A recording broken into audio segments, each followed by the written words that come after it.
Hello and welcome to my drawing tutorial for drawing a body for beginners by a sort of intermediate self-taught artist. So right here is how I usually draw my guidelines, and I have them next to an accurate skeleton just so that you see how each shape is in relation to its real parts. So yeah, right now I labeled everything, and now we're going to look at the ribs and the pelvis shape, which is basically one of the biggest parts of the body, the foundation. So you can either go with a square or a circle, or the more anatomically accurate shape, which is this blunt arrow kind of shape. And it's really important to know how these shapes look in a 3D form so that you can draw bodies by imagination. And with the hips or pelvis, interchangeable I guess, it's the same way, and the more accurate form is sort of like a cut cylinder. I'm labeling the top and side planes.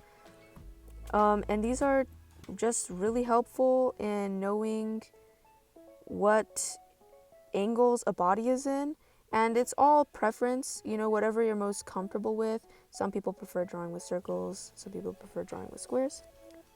Next, we're going to look at these guidelines on real models. So you can also use nude models, but I'm not going to show it in this video. I found these images on Pinterest. It's a great website. So right now I'm showing the pelvis, and in this one I actually show the pelvis as sort of this underwear shape. Sometimes I'm kind of inconsistent with that. Sometimes I do circles or squares. So with the leg guidelines, I give them sort of a curve so that I know how to put the muscle around it. And with the curvy legs, that's also a preference of mine. I really just like to make the legs super curvy. It gives the characters more character. With the chest and the pelvis, they sort of angle away from each other and pinch in a certain way. So showing this gives it more realism. And on the male model, I always start with the head, go into the chest, start from head, work my way down. Now I'm drawing the pelvis, and it's sort of lowered a little bit because of the camera angle. So when you draw it in a 3D space, it looks a little more lowered. You can see the top of the pelvis.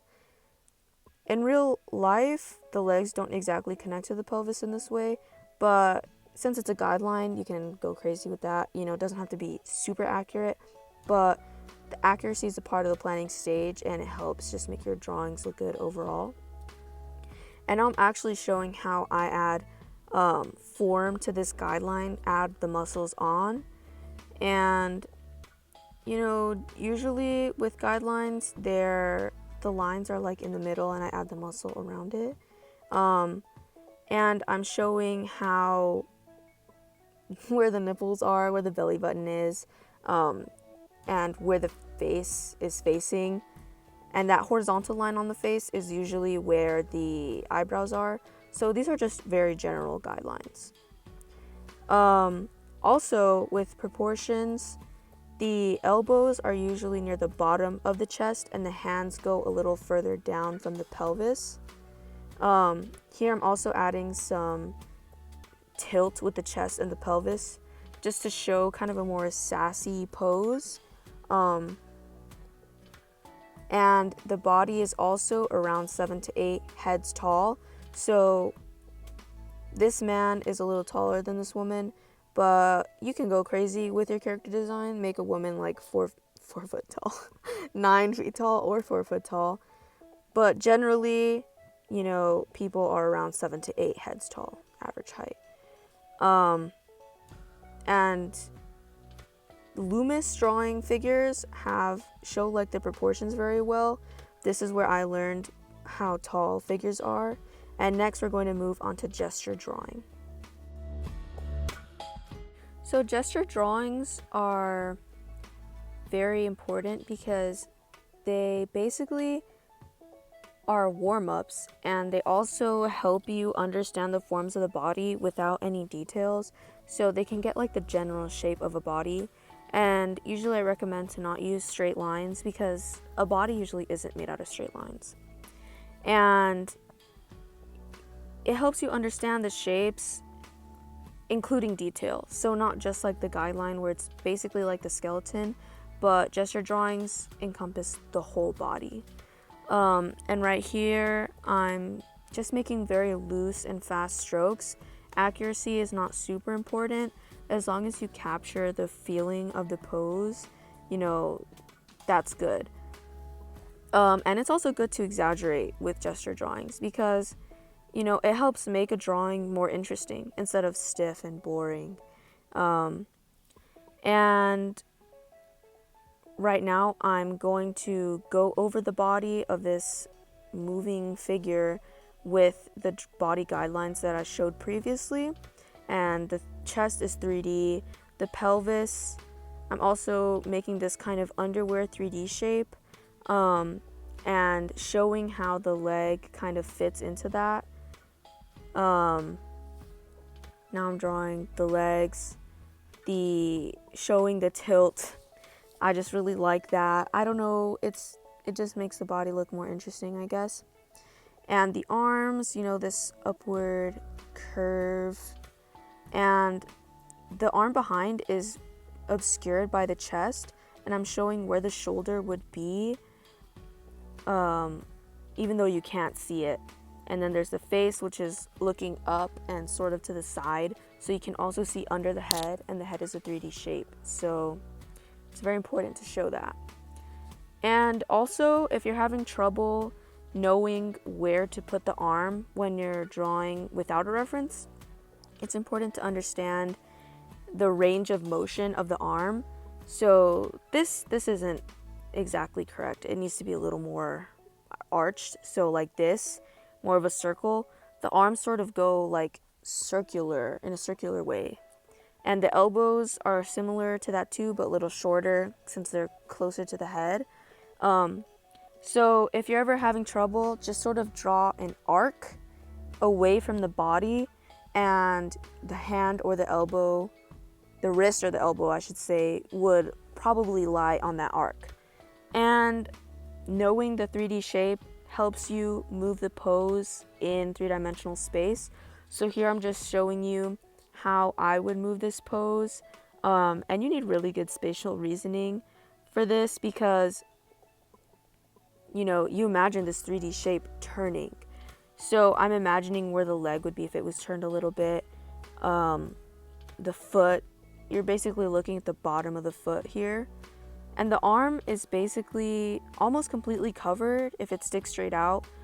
You could put a little bump there to kind of show that the arm exists, like the bump of an elbow or something, but not the whole arm. Because usually it's instinct to kind of show every part of the body, but sometimes based on the angle, it's just completely obscured. And next we're going to move on to another gesture practice. So this is a JoJo pose by artist Hirohiko Araki, and it's super stylized, so it shows that you can have really good anatomy and, in a different style other than realism. And usually people sort of complain that anime is not very detailed or realistic, but this shows that it can be. And here I'm putting the guideline over it, similar to all my other pictures, and it has a similar pose to the ballerina. Chest tilted outwards, pelvis lowered, that pinch in the back, and the curvy legs. With this reference image, the legs are very baggy. The pants are very baggy. So it's kind of hard to know exactly where the legs would go. And instead of actually drawing the legs, it'd be better to just draw the pants. So here I'm drawing the arm and the other arm. The elbow is actually obscured by the stomach based on the angle. And a gesture drawing of this pose would look like this. So there's not enough space. I need to erase this. So here I'm starting with the head, the chest, the arm, drawing a line just sort of to show the dynamic movement of the body. And making a very snatched waist. Here I'm making the bulky leg, so drawing those baggy pants and the shoes. And usually when you draw clothes over a body, the clothes are a very important part of a character. And with this character, the waist is exposed, so the silhouette is going to be very unique. And the clothing that Hirohiko Araki draws is just super unique and usually based off of like high fashion. So right now I'm going over my gesture drawing with more accurate proportions. I'm fixing some things, so showing that you don't need to exactly be accurate the first time around. Drawing that shoulder sort of popping out, adjusting the waist a little bit because it was too thin, and starting to draw the silhouette of the clothes and some clothing wrinkles.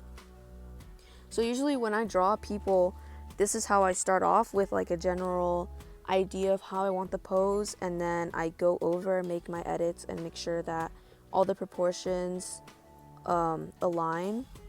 So basically refining what I drew previously.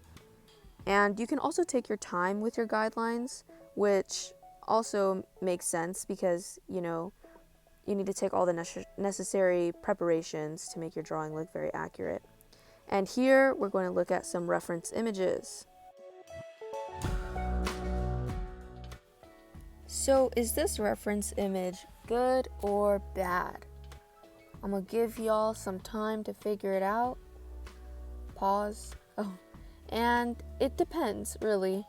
It depends on what exactly you want to draw. So this image has some strong lighting, has some baggy clothes.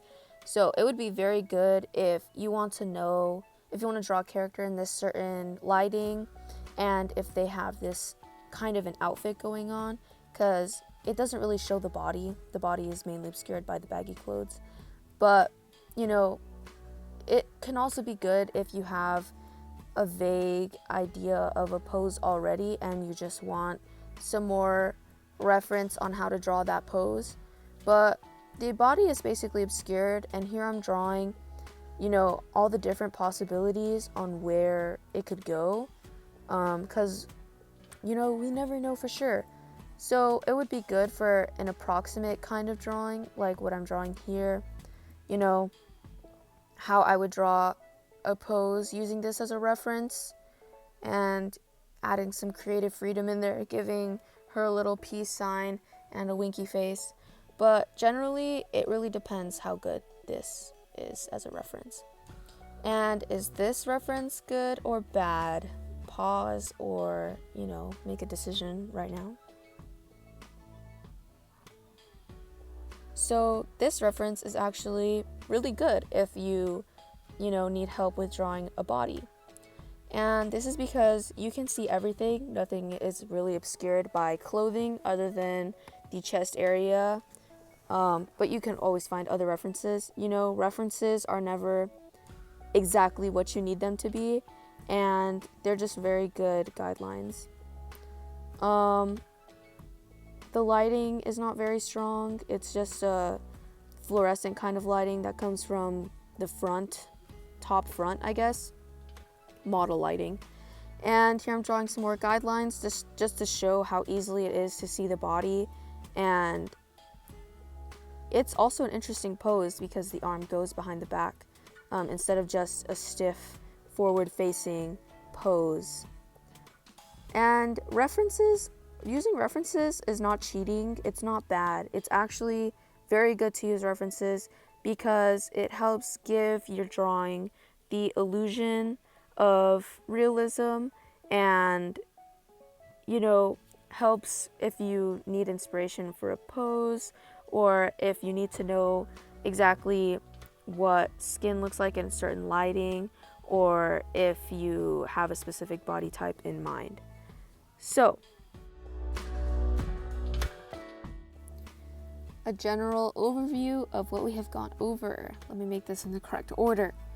So we did a general body guideline, and I showed you how you can mix and match everything.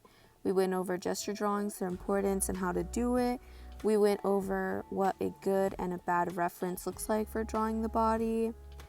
And we learned about drawing the body in a stylized way, so stylization. Next, there's going to be homework. So, homework. All right. The homework I'm going to give y'all is to go to lineofaction.com and do some figure drawing practices, going to Pinterest and making a board full of reference images and interesting poses, and also to study each part of the body in more detail. So go deeper into this. It's important to just learn each specific part. So like learn all the muscles in the back, learn all the muscles in the leg. And yeah, just do this and you'll definitely get better at drawing. Thank you guys for watching. Bye.